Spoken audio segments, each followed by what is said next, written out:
This week on Just Jason Keto, I was sent a recipe from one of my long-term channel members, and I thought I'd give it a try and let you know how it turned out.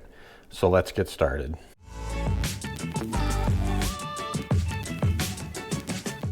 What's up, everyone? Just Jason here.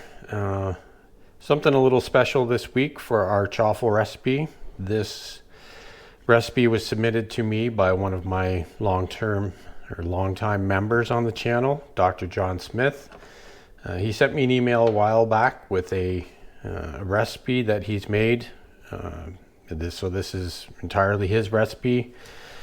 He wanted to send it to me to give it a try. So, I'm always happy to get suggestions from viewers about chaffles. We like doing different chaffle recipes here every week. So let's get started with some of the basic chaffle ingredients here. We've got one egg that I've beaten here. We've got half a cup of mozzarella cheese here.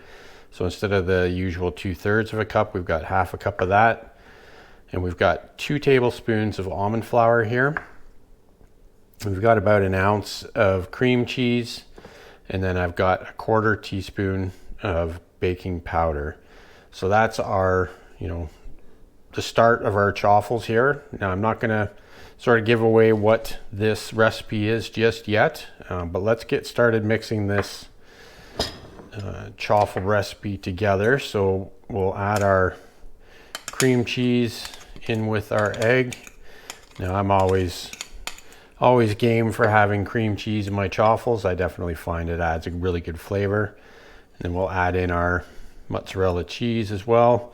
Now that's just a shredded mozzarella cheese, and I like to chop it up finer than you usually get it. Just find it mixes together easier. We'll add our almond flour in here as well. Again, that was 2 tablespoons. And then we're gonna add our baking powder as well. And we'll get that mixed together. Now, whenever you're mixing cream cheese in with a chaffle batter, it can take a little bit of time to get it fully incorporated in. I did leave this cream cheese out of the fridge for a couple of hours just to let it soften a little bit. Now, John's recipe actually calls for whipped cream cheese. But all I had was a regular cream cheese, but he did say that would work fine as well. Now I'm assuming this will be enough batter for 2 chaffles, which it is looking like it will be. And already it's looking like a fairly thick batter compared to like just a normal egg and cheese batter. Like I say, I'm trying to follow this recipe exactly how he sent it to me. Now, he sent it to me in an email, which anyone who wants to send me a chaffle recipe can feel free to do that. It's at justjasonketo@gmail.com. Again, I'm always game for trying new recipes. And if you want to see your recipe made into a video, then like I say, feel free to send that to me. So that's our batter mixed together. So what we'll do is we'll get the waffle irons warmed up, and we'll move on with the next stage of this recipe. Okay, so while we're waiting for our dash minis to warm up here, let's get the next part of our recipe ready to go here. So what I have here is a tablespoon of baking soda. Know what we're doing yet? Leave a comment down below if you think so. I've also got a cup of warm water here. And what we're gonna do is we're gonna add the warm water into our baking soda, and we're going to use our little baby whisk here, and we're going to fully dissolve the baking soda into the warm water. Now again, this is part of the next step of these chaffles. Like I said, we'll wait a little bit longer to sort of reveal what these chaffles actually will be called, but we'll get that ready to go. As you can see, the baking soda is fully dissolved in the warm water, and our dash minis should be warmed up in another few seconds here, and we'll start cooking these chaffles. Okay, waffle irons are preheated here. See, they're nice and hot. So we're going to add our chaffle mixture to the Dash Minis. Just be sure to evenly distribute the mix. Again, this is just going to make 2 chaffles. We don't need to spread it out. The waffle iron will do that for us. Get a little bit more in that one. Let's see, a little bit there, a little bit there. So, next step of this, I was told we want to cook these for 3 minutes. So I've got a timer set here for 3 minutes. So we're going to start that timer, close the waffle irons, and we'll be back to move on to the exciting next step of these chaffles. Okay, our 3 minutes is almost up. 4, 3, 2, 1. Okay, so we're going to open up the Dash Minis here. Now usually we would cook these for longer than 3 minutes, but this is what it calls for. So we're not going to unplug the Dash Minis just yet. Here's where the next step of this process comes in. We're going to remove our chaffles, and then the first one is going to go right in this baking soda and warm water bath, and we're going to put these in for 20 seconds. So we want to make sure it's fully submerged in the alkaline bath here. We'll still have my timer running off to the side here, so we'll make sure that we keep this submerged for a good 20 seconds. That should be good. Now what we want to do is sort of drain off the excess liquid here. Make sure we support the chaffle because it's fairly soft. We don't want it to break apart because, like I say, these are only partially cooked. So we're going to put it right back in the Dash Mini. We're going to get the next one out here, and we're going to get that one going. And we're going to close this one, and we're going to cook these again for another 2 to 3 minutes after we've soaked them in this baking soda and water solution. So, do we know what kind of chaffles these are yet? I'm sure someone's probably figured it out, but what these are Pretzel Chaffles. So the baking soda and water is what's going to help give it that chewy texture of a pretzel. So again, we've got the second chaffle here soaking nicely. We'll get it out of the solution and we'll drain off the excess. Make sure we support it so it doesn't fall apart.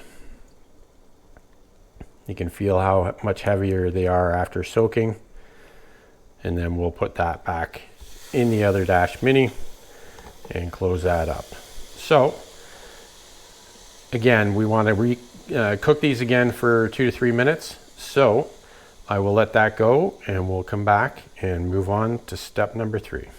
Okay, so our first chaffle is finished cooking for its 2 to 3 minutes. So we're going to get that out and get it on a wire rack so we can get started with the last step of making our pretzel chaffles. So what we're going to do is we've got, like I say, a wire rack over a pan here, because what we're going to want to do now is we're going to take some melted butter. I just melted it, and this is unsalted butter. You'll see why it's unsalted in a moment, but I just melted that in the microwave. And what we're going to do is just liberally Sorry about that. Coat the chaffles in butter here. And I'll turn that over. Give that another brush on this side. Wind up with pockets of butter all throughout them. So just like that. And again, we're going to do this over this pan with a grate or like a wire rack so that anything that sort of falls off will just go underneath. So let's open up this other chaffle here. We'll get it out of the Dash Mini onto the wire rack. We'll let it cool just for a sec, and then the last thing we're going to add is some coarse salt to the outside of these chaffles. Now that butter will help it stick. Again, I'm all for having lots of salt on my chaffles, so you know, whatever kind of coarse salt that you would like to put on here, you could put some even, you know, salt that's even coarser than that on your pretzel chaffles for sure. That's just some coarse salt that I have in a grinder. So we'll get this other one brushed with butter, just like that. And then we'll flip it over and do the other side here. Make sure we coat the whole chaffle with butter. You know, can't have too much butter. And then we'll flip it again, let any of the excess drain off. And then we'll add salt to this one. Again, how much salt you add is going to be entirely up to you. You want to add more or less. That's perfectly fine. John was saying he really likes adding lots of salt to them, so I'm all for that as well. So what we're going to do is we're going to let these cool for just a moment because they're going to be really hot right now. We'll come back and see how these turned out. Okay, so our pretzel chaffles have cooled down a little bit here. You see nice and golden brown. Let's open one up here. They smell really good, and that cream cheese gives them what's looking like an amazing texture. Nice and golden brown on the outside, and looks nice and chewy on the inside. So let's give these a taste and see how they turned out. Yep. Now that is definitely a pretzel chaffle. Has some really great salty pretzel taste, and the texture is amazing. With that almond flour, it gives it a nice chewy texture. And the cream cheese, you can't go wrong with cream cheese and chaffles, in my opinion. So that's a big 2 thumbs up on that chaffle recipe. Once again, I want to thank Dr. John Smith. He's been a long-time supporter of the channel, and we've sort of talked back and forth about different recipes a lot of times. So again, if you want to send me a chaffle recipe to try out, feel free to send it to my email at justjasonketo@gmail.com, and we'll give it a try, see how things turn out. So that's about it for this week. I hope you enjoyed this special edition of chaffle recipes here on Just Jason Keto. And we'll see you next week for another recipe. Keep on thriving, my friends.